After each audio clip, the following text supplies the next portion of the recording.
Hello everyone, welcome back to this channel. Hope you all are doing well. তো আজকের ভিডিওতে আমি আপনাদের সাথে শেয়ার করব চার ধরনের sentence structure. So watch the complete video. Now let's get started.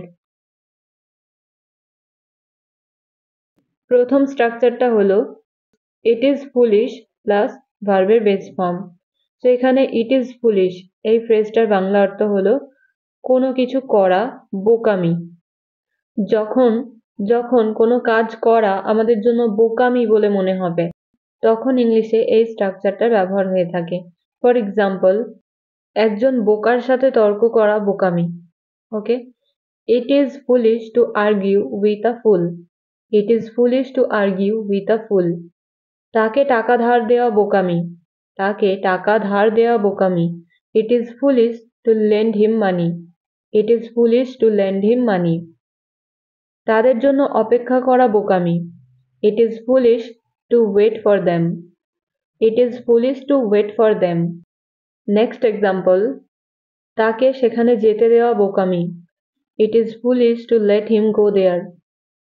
It is foolish to let him go there. তো আপনারা বুঝতে পারলেন যে এই স্ট্রাকচারটা দিয়ে কিভাবে সেন্টেন্স বলতে হবে। ওকে, সো এটা ছিল প্রথম স্ট্রাকচার। এবার দেখা যাক পরের স্ট্রাকচার। পরের স্ট্রাকচারটা হলো ফার্স্ট রয়েছে সেন্টেন্স এবং তারপরে রয়েছে when the time comes. when the time comes এই ফ্রেজটার বাংলা অর্থ হলো সময় এলে।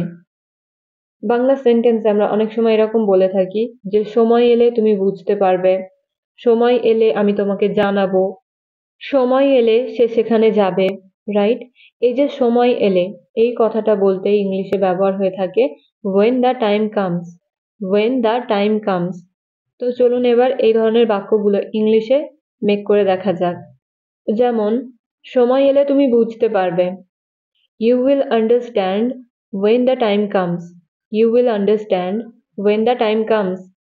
সময় এলে তারা তোমাকে জানাবে। সময় এলে তারা তোমাকে জানাবে। They will inform you when the time comes. They will inform you when the time comes. সময় এলে চিঠিটা পাঠানো হবে। The letter will be sent when the time comes.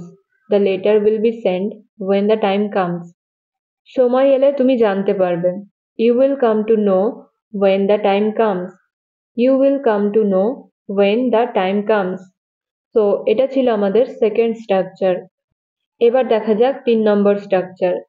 3 নম্বর স্ট্রাকচারে রয়েছে never mind plus sentence.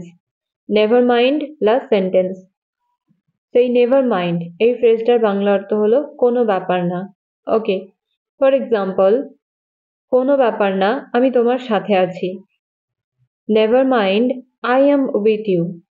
Never mind I am with you. কোনো ব্যাপার না তুমি এখন যেতে পারো। Never mind you can go now. Never mind you can go now. কোনো ব্যাপার না সব ঠিক হয়ে যাবে। কোনো ব্যাপার না সব ঠিক হয়ে যাবে। Never mind everything will be fine. Never mind everything will be fine. কোনো ব্যাপার না তারা সবসময় যেতে রাজি। এই সেন্টেন্সটা ইংলিশে হবে never mind they are always ready to go. Never mind they are always ready to go. So এটা ছিল 3 নাম্বার স্ট্রাকচার। নেভার মাইন্ড এই ফ্রেজটা ব্যবহার হয়ে থাকে যখন আমরা সেন্টেন্সে কোনো ব্যাপার না এই কথাটা বলবো তখন আমাদের ইংলিশে বলতে হবে নেভার মাইন্ড। তো চলুন এবার সবথেকে শেষের স্ট্রাকচারটা দেখা যাক। শেষের স্ট্রাকচারে রয়েছে it is better plus to plus ভার্বের বেস ফর্ম। ওকে, এখানে ইট ইজ বেটার এই ফ্রেজটা আমরা ব্যবহার করব কোনো কিছু ভালো আমাদের জন্য কোনো কিছু করা ভালো বোঝাতে। ফর এক্সাম্পল, স্বাস্থ্যের যত্ন নেওয়া ভালো। It is better to take care of health. It is better to take care of health মানে হলো স্বাস্থ্যের যত্ন নেওয়া ভালো। পরের এক্সাম্পল, নিয়মিত ব্যায়াম করা ভালো। It is better two exercise regularly. It is better two exercise regularly. সকালে পড়াশোনা করা ভালো।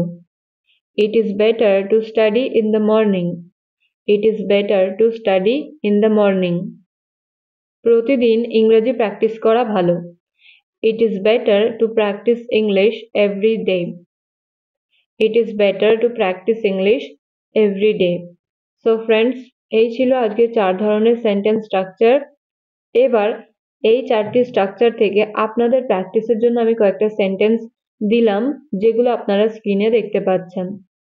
তো এই বাক্যগুলো ইংলিশে আপনারা কিভাবে বলবেন আপনাদের কমেন্টে লিখে জানাতে হবে। ওকে, so that is it for today's video. Thank you so much for watching. See you in the next video. Stay happy and keep learning.